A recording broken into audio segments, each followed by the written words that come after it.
I was in the dome yesterday, so here's my eyewitness impressions of the Saints' final training camp practice. Bub Means goes off, an intense quarterback competition, a lot of special teams work, including a Headley versus Hayball punt off. And after that, we're going to take a look at what I think is the 43 so far safe players on the final 53 man roster. I'm Tim. Let's talk Saints. So, some of my kind of quick impressions before we get into some of the stuff I was able to kind of take some notes on and break down a little bit and analyze a little bit. Um, First thing, wide receivers, tight ends, running backs. It was a lot of mix and match between the ones, twos, and threes. And while all that was going on, Taysom Hill was exclusively an outside receiver. And what I mean by that is you'd look up, sometimes it's first team offensive line. It's not Olave and Cedric Wilson, who looks like they were the 1-2 receivers yesterday. Some of the other receivers out there, at times, they were mixing and matching a little bit, even on the offensive line in later 11 on 11 versus 11. So they had about 3 or 4 periods of those. And on the very last one, it was actually kind of a situational where they were doing a lot of different stuff. And at one point, I looked down. Um, Derek Carr was basically with second and twos and threes out there taking a snap and handing it off to, I think it was Jacob Cabote. But it was just interesting to see that, and this goes along with the point of what a fast paced practice it was at times. So I think that was kind of by design. Um, when we saw a lot of that stuff going on, it looked like maybe some sub packages or coach calling out. Um, maybe somebody had went down. I need the backup in or whatever. Not the whole practice was fast paced, but a lot of these 11v11s, other than the very first one, which was red zone work, you kind of just saw some really strange situational stuff, and we'll talk a little bit more as we kind of break it down. Um, Along the offensive line, not as much there, as the skill positions were moving around, and most notably, Penning took the majority of snaps with the ones at right tackles that I saw, and Yuta was pretty much right tackle with the twos for the most part. Did have officials at practice yesterday for parts of the 11v11 and some of the team drills. I did not see a flag thrown that I'm aware of, but that doesn't mean there wasn't one that I just didn't see. But for the most part, it looked like what the officials were out there, refereeing, so to speak. It didn't seem like there was really a penalty issue or anything where they were throwing flags or stopping plays. So if we finally got to cleaning some of that stuff after years of trying, it would be awesome. One practice, but I know the previous practice with officials, there were a lot of hankies hitting the grounds during practice. So I didn't personally see any of that. Like we said, there was tons of situational work in almost every period that wasn't actual position drills. So seems like any team stuff. And I guess he didn't really address it after practice, and they weren't in pads, they were in shells, so there was no hitting involved. But I think it was just the installs and all are done, I think, and all that. And it was just trying to put them in situations as much as they could with the 90 before we're going to play a game tomorrow and start roster cut downs. And we'll go in, start breaking down a little bit here on some of the 11v11s. It's very difficult to get everything from the stand. So there was some stuff I missed even during, like the 11v11s or when they were doing some of the team up drills with different areas working around. Very hard to see everything, but try to give you the best of what I got for the most that I saw, so to speak. So we're going to start off first one, a little video coming from Twitter on this one, but this was a fantastic pass pro, straight up protection, got great protection. Rattler drops it right in onto to Johnson. We know Rattler's got a big arm, and he's making a push for the second spot at quarterback, the backup quarterback. I don't think he's quite there yet, but we'll see. But it was real good to see a great pass like that, and hitting Juwan Johnson in the back corner of the end zone. I think Juwan's going to be a big part of it. And from the same set of red zone work, this was a beautiful red zone. I mean, a wide zone right play action rollout. And on that particular play, they hit, pretty sure it was Kevin Austin Jr. for the touchdown. He kind of was obscured from view in that corner, and he kind of had his jersey pulled up, but I'm pretty sure it was 81. I'm pretty sure it was Kevin Austin Jr. It was a beautiful play, and Hainer looked really, really good, running an efficient part of the offense, which is you're faking that wide zone one way, off play action, you're rolling out, and it's pretty much a one or two receiver combination with somebody coming across the formation back towards the quarterback. And also in that particular set of again, it was red zone 11 versus 11. One of the plays they ran was a jet sweep with Chris Olave for 4, maybe 5 yards. I know it was definitely over 4. I couldn't quite see. It was on the far end of the field from where I was sitting. I couldn't quite see where the official spotted the ball, and they were running a pretty quick set, so it wasn't there very long before they dropped the ball and set it off and ran the next play. Another thing I saw on that drive is Hainer it was a straight RPO, was either handed off to, I believe Mims was the running back, or pull it and throw. They were inside the 10 in the red zone. He pulled it. Looks like he had somebody wide open in the back of the end zone. I think it was Bub Means, and somebody tipped the ball, kind of got batted around, and was almost caught for a touchdown. At one point, it was almost caught for an interception, but I couldn't tell. And with no replay anywhere, and I looked on Twitter trying to find a copy of that play. I haven't found it, but I couldn't tell because it looked like he was open, so I wasn't sure if the pass was a little off or if one of the defenders, reached in there at the last second and managed to get a fingertip on it, and that's how it kind of started getting knocked around a little bit. But I think the read was correct. I just don't know whether the throw was off or if somebody made a fantastic pass breakup, because later on in practice, that same kind of scenario happened, and that one I know for sure was a great PBU by the defender.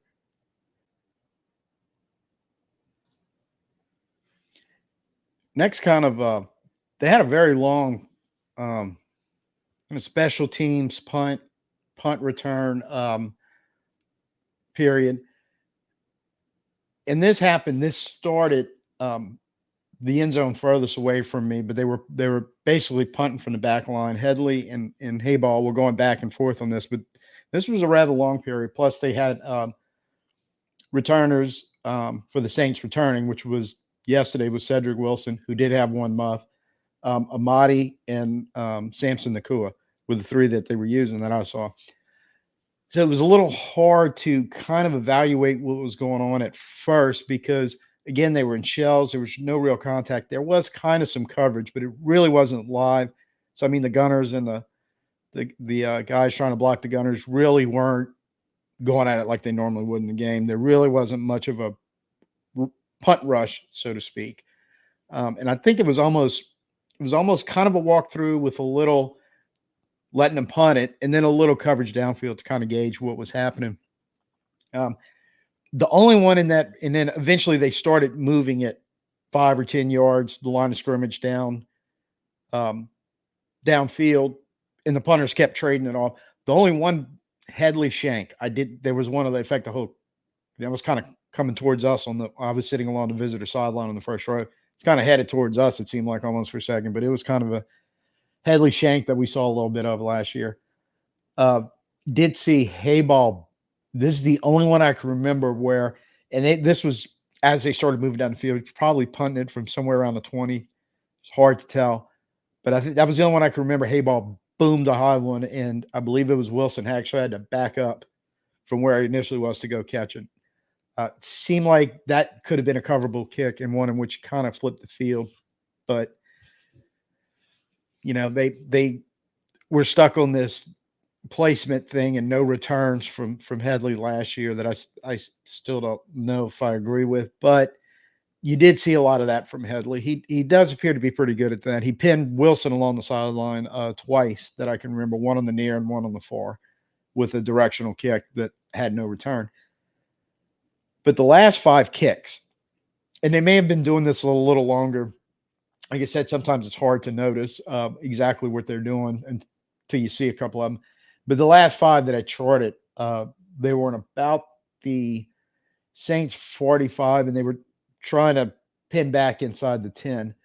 So the first one that I noticed out of the 5 in a row, Hayball punted one that Wilson had to fair catch at the 5. Again, keep in mind this kind of minimal coverage, but they did have some guys running down the field. The next punt, Headley, beautiful caught from corner that kind of hit inside the 5 and then bounced out of bounds. And the referee right there, he spotted it right about the 2-yard line. Hayball then punted one that was down at the 9, kind of hit and rolled a little bit. So it was like inside the 15, went down to 9, but it wasn't. It was a weird looking punt, and I don't remember which returner there was, but he just kind of got away from it. I think he was expecting it to skip into the end zone, and it didn't make it. It didn't roll very far at all, the fact that it was down. Headley dropped a nice one inside the 5 that kind of just bounced around and stopped. It was a really good punt. I'm not sure where the officials finally spotted it, but it was somewhere inside the 5 or 4, maybe 3. Then the last one, Hayball hit one right inside the 5, and it actually had so much backspin on it, it flipped back because the returner got away from it, thinking it was going to roll into the end zone. But it hit inside the 5, came up with backspin back towards away from the end zone, and somebody ran down there and grabbed it, and they spotted it right about the 11-yard line. So all in all, not a bad punt either. So this trade-off going back and forth, that's definitely a punter battle. I think they're doing it. Just feels like everything that they possibly can to make sure Headley keeps the job. The way they talk about it, but at the same time, I'm watching. They've on it. Well, he's so good at pinning it inside the 10. Well, I think they were both what and what in that category from what I saw yesterday. The only visible difference that I saw in this whole exchange as they went down the field, because it was, like I said, it was a very long period while they were doing this, was the one really high booming punt that could flip a field came from Hayball. And I just feel like Hayball should win this job, but I feel equally that they're going to give it to Headley. Find out in a couple of days how that comes out. But I'd like to see Hayball come out tomorrow against Tennessee and really just drop some bombs and nail some kicks inside where they have no choice but to give him the job. Another period I want to talk about, and this was like right in front of us, unlike the first 11 versus 11, which was on the far end zone. Pretty close to this one. Got to see some nice play on this one. And this is the one where they kind of kept, and it was a rather long period too. And several times during it, they'd blow a whistle. So I think they were kind of changing up what they were working on there, but it looked like they had some hurry up in there. They did have some red zone in there. They had some down and distance in there because they'd like run a play and you're thinking, oh man, we just gained 8 yards. It should be 2nd and 2 because they had the referees in the down marker.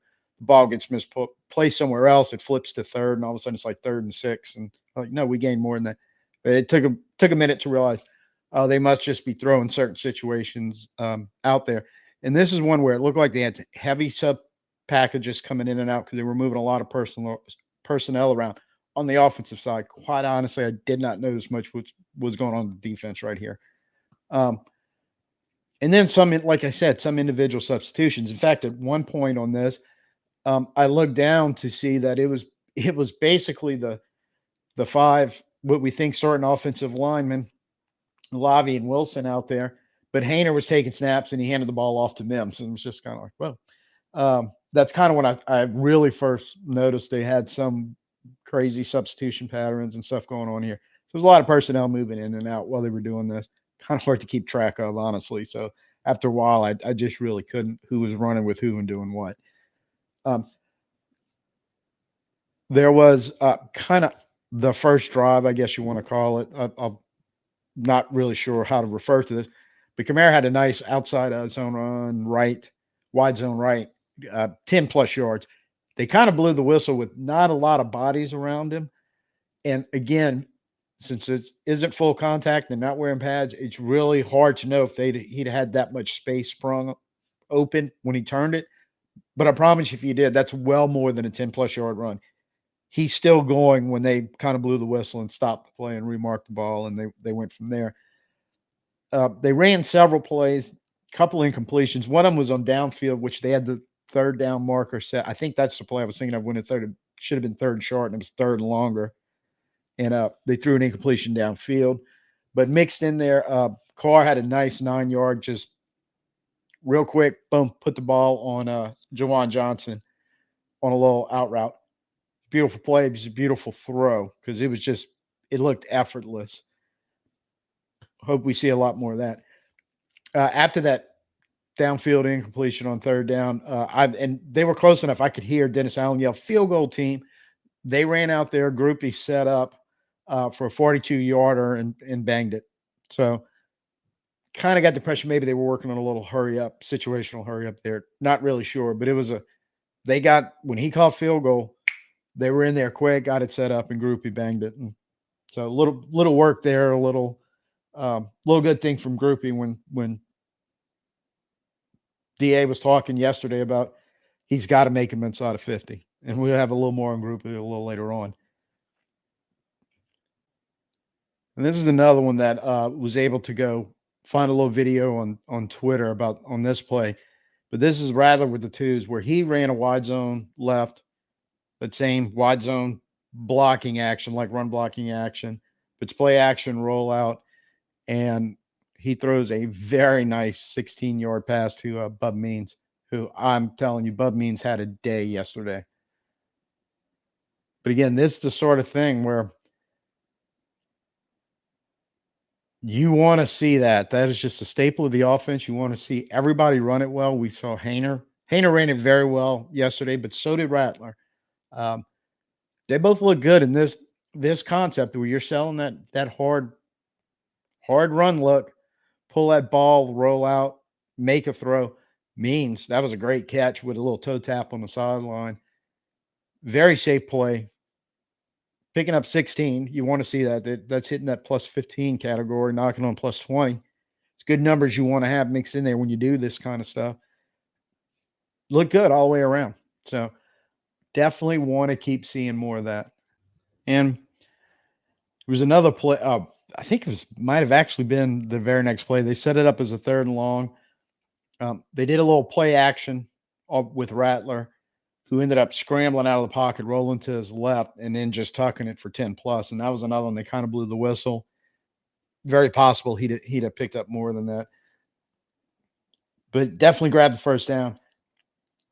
You like the athletic ability that I think he probably has the most of it. I like the way Hainer moves around too, and I think Carr can do it. It's a little not quite as much his game as theirs, but I think all three of them can handle those type of plays all day long. Good to see. And if we ever have to go to Hainer or Rattler, I think they're going to rely on plays like that to kind of help them out, especially early on where they're trying to run this offense as basically rookies. Can be kind of tough. And speaking of Hainer with the twos, he had, man, this was a nice one too. They did the wide zone fake rollout off of play action again. Hit Means for a 25-yard, a very nice pitch and catch. And I think that one might have had a chance to go for a little more too if they hadn't blown the whistle. And it set up a 1st and goal. It was a wide zone play action TD pass to basically the same thing again. This definitely was Kevin Austin Jr. Saw this one. So the backup receivers are even, quote unquote, the guys that are fighting to make the roster, quote unquote, were fighting hard and really kind of showing out during this session. There were some other catches in there that they made some other plays, but these were just kind of the highlights, the big ones. And the quarterbacks, they all look good in this session. They all competently, like they were running the offense with a lot of activity going on around it. Like I said, a lot of substitutions, a lot of, situational stuff where, suddenly it's 3rd and 8. What are we going to do? That sort of thing. So I really, and I actually enjoy watching that because it was fairly intense. And I mean, it wasn't like game speed or anything, but probably the closest that I saw all day was of a game type speed was in that particular 11v11 session. Then we had a couple of sessions with a lot. It was a long stretch of special teams work again. First one was basically a field goal 11 on 11, but there wasn't a super hard, obviously, rush on the kicker. And Grupe ended up finishing 6 for 6 in this, and he made from 35 on the first one, and they kept moving him back a little bit. But he was good from that 35, 40, 43, 44, 47. And then right at the end of this little portion of the period, they backed it up to 54, and he banged that one. On several of these, there was some enough people that you could kind of hear sitting behind the field goal posts in that end zone. And a couple of times there was a kind of a cheer before the referees raised their hands that it was good, which from the sideline, it's really hard to tell. But that kind of gives me an impression that it may not have been directly down the middle, but it was in the middle enough that everybody knew on the way in, oh yeah, those are some good kicks. Grupe wants to hold on to this spot, and I really think Smythe has exemption, and I think that's the way it's going to go. And this is going to boil down to Grupe either locks down his job or they're going to cut him and look to add a kicker after cuts. If he wants this job, this is the kind of stuff that he's got to do. And he's probably kicking for his job if he gets a lot of opportunities tomorrow against Tennessee. The other thing that they worked off was kickoff and return works, and I think they were evaluating the actual kickers kicking off. They didn't do a whole lot on the return side, and they were running a lot in. The pairs that I saw, and I probably missed some in here, but Taysom and Alante Taylor paired up for a couple. Williams and Robinson for a couple. Taysom and Nakua for a couple. Mims and Taylor for a couple. And the last couple of kicks was Taylor and Robinson returning.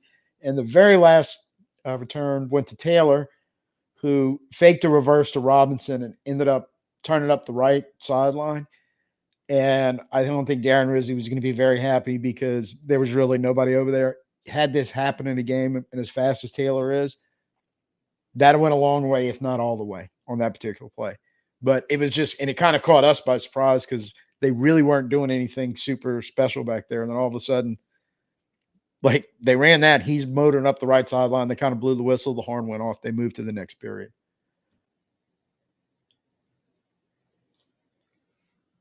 And this was getting, at this point, very much towards the end of practice. They went back to another 11 on 11 session. It was Redzone, and it was kind of like the previous 11 on 11 where they were doing a bunch of different situationals.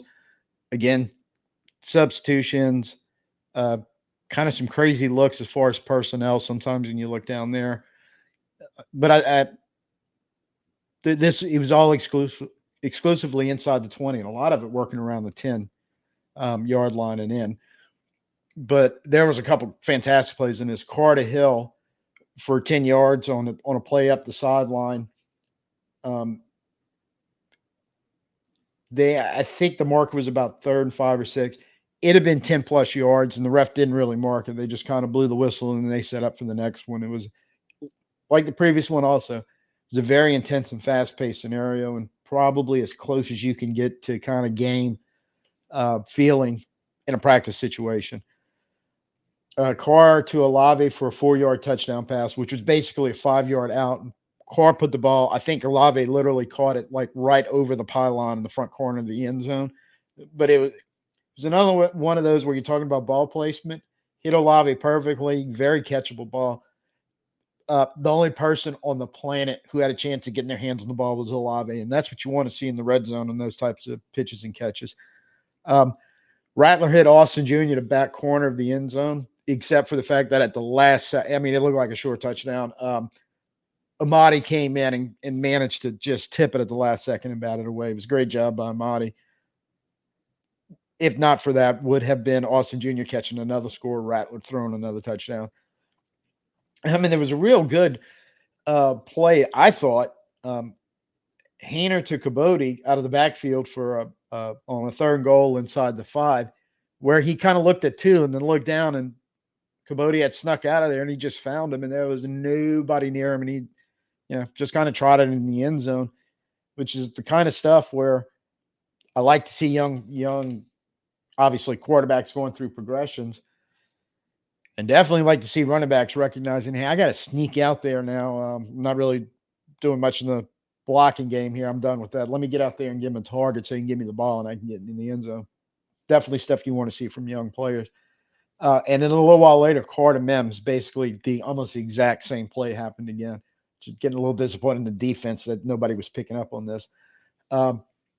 Carr to Taysom on the right sideline for about 10, 11-yard throw. Taysom caught it, and there was a couple of defenders in the area, but Taysom being Taysom, he just kind of took 2 steps right by him, and he was in the end zone for about 3 to 4 yards of yards after catch, touchdown. Rattler to Michael Jacobson, and I just happened to be sure luck looking perfectly in the direction where I could see. So Rattler got the ball, but Jacobson was just basically right across the goal line and turned and kind of settled in a spot in between 2 defenders. And Rattler, it was good timing between the 2 of them. Rattler just lasered one in, catchable ball, kind of thing that it happened so quick. Defender was even closer. Not likely they'd have been much to do about it as long as the throw was that on time and on target. One more video that we got. There we go. From one of the plays on here. Again, another play action rollout. And guess who to guess who? But Hayner to Shaq Davis, actually, on that one. I'm sorry to Bub Means.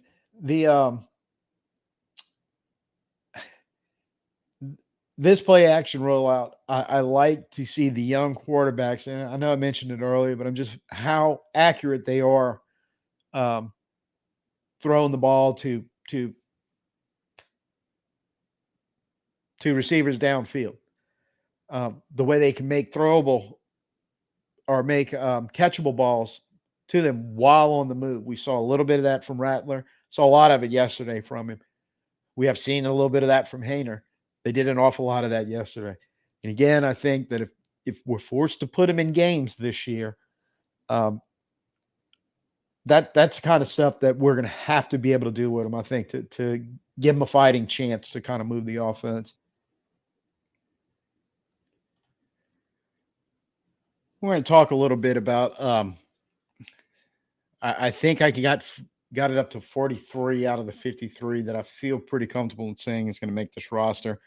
Before we get there, though, did have a couple roster moves yesterday. They signed Cam Peterson, a defensive lineman, brought back Andrew Dowell, linebacker, who's been with the Saints before, especially as a special teamer. Waived Caleb Ford DeMint, cornerback, and in one that he hadn't been on the field. I knew this was coming, but I was hoping magically some kind of way we could give Trajan Jeffcoat a chance to try to win one of those, especially in the light of what we saw last week at defensive end, a chance to win a spot on the roster. But they waived him with an injury settlement. So hate to see that because I was really hoping maybe what he showed in minicamp, if he could have done anything in training camp, maybe he fights for one of those spots, but just wasn't meant to be. And the comments from DA yesterday after practice, just as we're about, that's going to affect what we're going to about ready to talk about kind of real quick on the roster. Kicker still a competition. They've continuous evaluating process on both of them from OTAs to training camp to preseason games, including tomorrow, Pats, field goals, and kickoffs. So sounds like it is still a wide open competition. Although, as I said earlier, I'm pretty sure Smythe's going to get the roster exemption spot, and it's either Grupe's, they have confidence in Grupe and he stays, or they don't, he's cut and they're going to bring in somebody else. Cedric Wilson, he talked about, because a lot of people seems like, oh, Cedric Wilson should be cut. And I didn't say this, but I knew man's played 5 years in professional football, has 6 drop passes total. His numbers over those 5 years, they're not exceptional. He's somewhere around 100 and some targets, has about 1,000 yards receiving total. He's never been a huge part of an offense, but he's always been part of an offense, Dallas and Miami, except for last year. He kind of got squeezed out with that receiving core that McDaniel put around him. DA specifically talked about his ability and willingness to block in the running game, which is huge. We all acknowledge that. But this is the thing that I always thought about him being in there. He's the veteran presence and leadership you need in that wide receiver room. Your 2 veterans outside of him pretty much are Olavi and Shaheed, who are both going into basically their 3rd year as wide receivers. You do have some leadership there, but you got a guy a little older, been around a little more. And DA said um, about Wilson that, look, he can make plays when opportunities present themselves. To me, he's always been a guy that he's not necessarily a playmaker, but he can make plays in the offense. But he's one of the guys that's going to go out there and do the dirty work for you. I don't know if anybody else on this roster right now, the remaining receivers that are fighting for jobs, we can say that about. So I think right now he's the guy for the third spot until something else changes. But and I'm about to roll through my roster breakdown real quick. But before we get there, DA did mention that the Saints are evaluating all their 90 players as well as every other team's 90 players. And so after final cuts, after we cut down to 53, they could be looking at certain players around the league, depending on not whether they get cut and become available, which tells me, and I think we all kind of knew this, yeah, that the final 53 that I believe Tuesday is when they have to cut it down. Final 53 is not going to be the final 53 of this roster. And I expect some of that could be along offensive linemen. Um, Cam Irvin, Andrews Pete, Max Garcia all left in the offseason. If they don't happen to make it with their new team, I could definitely see any of those, the Saints talking to any of those three to come back, as well as some other players around the league that obviously they're keeping their eye on. Lastly, we're going to finish with Bub Means because he mentioned Means by name. Means just had a monster practice yesterday. He looked the best out of the receivers. And let me tell you, Taysom Olavi, Austin Jr., and Shaq Davis all look pretty good themselves. Um, and DA said tomorrow's a very important day for Bub Means as far as I think he said making the practice squad or the roster or whatever, but I really think it could be as far as making the roster. Can talk about that a little more. But if I had to give a player of the day yesterday in practice, I'm definitely giving it to Bub Means. And when you look at the roster, because it's pretty much what all that was to set the tone uh, for those of y'all that didn't see when I did the initial too early 53 man a couple weeks ago, I am keeping Taysom Hill with the specialist because he's going to be in every room in the offense. Possibly, it wouldn't shock me if he's going to be blocking along the offensive line at some point at left tackle, but who knows? So just to kind of keep him out of the count of the other rooms. Zach Woods is the long snapper. Right now, I think it's Grupe. If not Grupe, they're cutting him and bringing somebody else in, but you're going to have a kicker either way. I prefer Hayball rather, but I think they're stuck on Headley. But again, one of them stays, one of them goes, and that'll be your punter. Quarterbacks as safe. All three are making the roster. That's 3 of 3, and I don't anticipate anything changing there. Running back's a little interesting. Kamara and Williams. I know some people are not happy with Williams. I'm less unhappy with him this year as I was all of last year, but still, I don't know. But I get the impression he's not going anywhere. I think Mims rather has nailed down that third spot with Adam Prentice as the fullback. But obviously, Taysom's going to be playing both running back and fullback in this offense. And it gives a possibility this could be one of the rooms where they cheat and they cut a Mims or a Prentice using Taysom more at that spot. But I think they want to keep Taysom as versatile as possible. So I'm assuming they keep these. I think Mims and maybe Robinson maybe would have had a chance at that last spot. I think Miller is in all kind of trouble. Everybody's talking about it. And I'm pretty sure if they don't IR him, he's not making this roster. I think he's going to be a cut. I don't see how you can afford to keep him any other way. Mims and Robinson probably boils down to both of them. They could probably waive and get them on practice squads. On the practice squad, I think Robinson definitely you wouldn't have any trouble doing that. Mims probably not, but he's been playing a lot in preseason. And if other teams are scouting our running backs looking for an option that's going to be fairly cheap, fairly durable, looks like he can handle the offense, that's how you can lose a guy like Mims. I think right now you may be better off putting him on the roster. I only have 3 receivers making this team right now: Chris Olave, Rashid Shaheed, and Cedric Wilson Jr. And it has nothing to do with the other guys. It's just they appear to be so talented, but so young and at times inconsistent, or has gotten the injury bug that's taken them out of large. Bub Means is one. Mason Tipton's another one that could have had outside shots locking down a roster spot at this chance, but you really can't because they're missing times because they're hurt. Tipton is back, so hopefully we get to see him in action. because I don't think he's played in the preseason game yet. That's going to hurt him.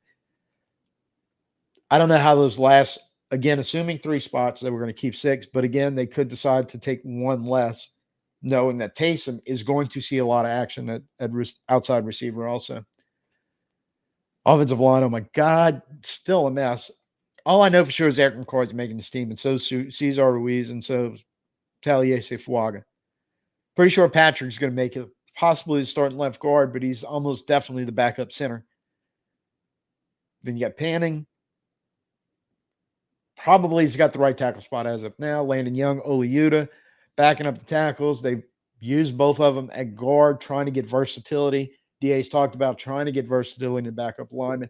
And that's one of the reasons why I may think you may see another cut possibly coming in here. I don't quite know how those last couple of spots are going to turn out. I really want to put Kyle Hergel on here. But as far as we know, all he really is a guard. And if they're looking for versatility backing up, I don't know if that gets him in or not. I'm probably likely going to make the practice squad at least, but part of me really wants to put him in there as a 9th lineman. I just don't think I can do it right now. Tight ends, Johnson and Moreau on. I think right now Fairchild and Jacobson are kind of fighting for that 3rd spot. Again, Taysom's going to help out in this room also. Hoker just getting banged up right before the game the other night, not playing in that, looking like he's going to miss another one. He's really hurting his chances no matter how much Clancy Barone really, really wants him. So don't know how that one's going to shake out. Problem with him is, of these 3 tight ends, he's probably the most likely that if you try to pass him through waivers to get him on the practice squad, somebody's going to claim him. But again, the injury issue that has crept up all training camp, still hitting us now. Defensive line, as much as it pains me to put these 8 names up here, because I don't mind having Granderson or Young on it, don't mind having Cam Jordan on it, Saunders, Shepard, or Brzee. I think we're pretty good there. We're definitely good at Brzee. Peyton Turner, I was sitting on the fence on. I don't think he was particularly good last week, but he wasn't as bad as Foskin, I think, because he has the ability to play inside. He's a rotational piece. Sucks he's a first-round pick as a rotational piece, but it is what it is. I think he can handle there. Foskey, I'm losing faith in so fast like everybody else. It's not even funny.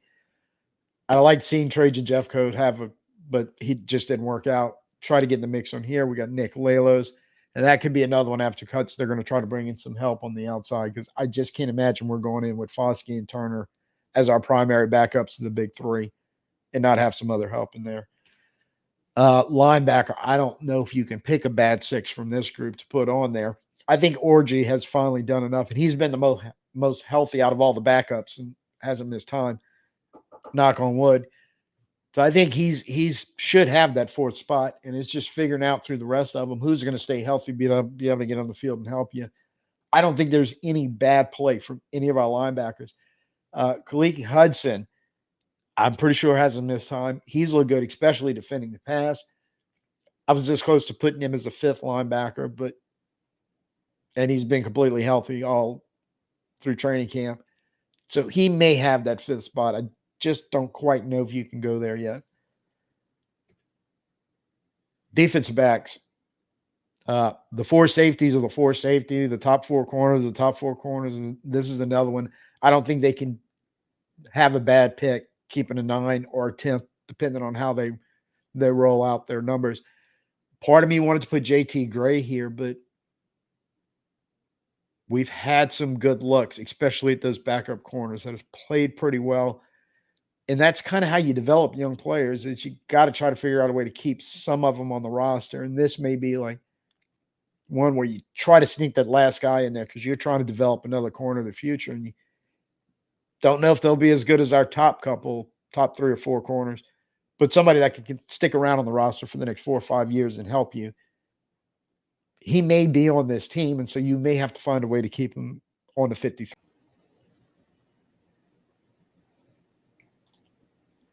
So, boiling down to it, going into game tomorrow against Tennessee, kind of look at it this way, that it's an important game for every offensive lineman not named Fuaga, McCoy, and Ruiz. Jordan Mims to nail down his roster spot. every wide receiver not named Olavi, Shaheed, and Wilson. It's about 5, maybe 6 of them are fighting for probably 3 spots. And I think really important for Bub Means, mentioned by DA by name yesterday. Bub could probably nail down one of those roster spots with a really good game. Hoker needs to get healthy so he can join Fairchild and Jacobson fighting for the last tight end spot.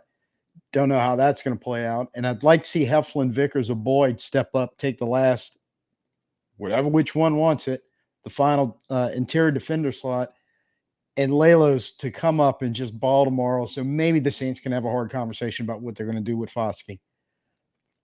I don't think Mickey Loomis is ever going to admit he made a mistake, and that's why I think Foskey's making this team. But I would like to see Lelos just go off and see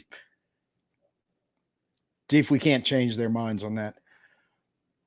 Linebackers is a couple need to get healthy and take the last couple of spots. I don't think we're going to go wrong. I don't think there's a linebacker that can't play that we haven't brought in. We should be good there. And I kind of feel the same way about defensive backs. JT Gray may still sneak a spot on. And if he could come in and show, hey, I can be as good as any of those other guys if you need me to come in the game and not just focus on the special teams, we'll see how that plays out. That's the way I'm looking at it right now.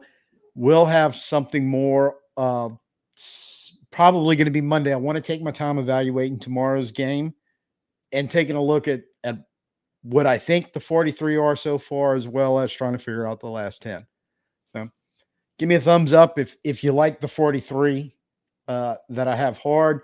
If you don't, hey, throw it in there and let me go. Who would you substitute for who on that?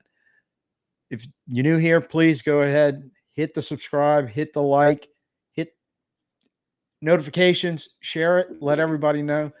This community is growing steadily. I'm having a lot of fun doing this. I hope all of y'all are having a lot of fun watching and participating. So I'm Tim. Till next time, peace out. Who dat?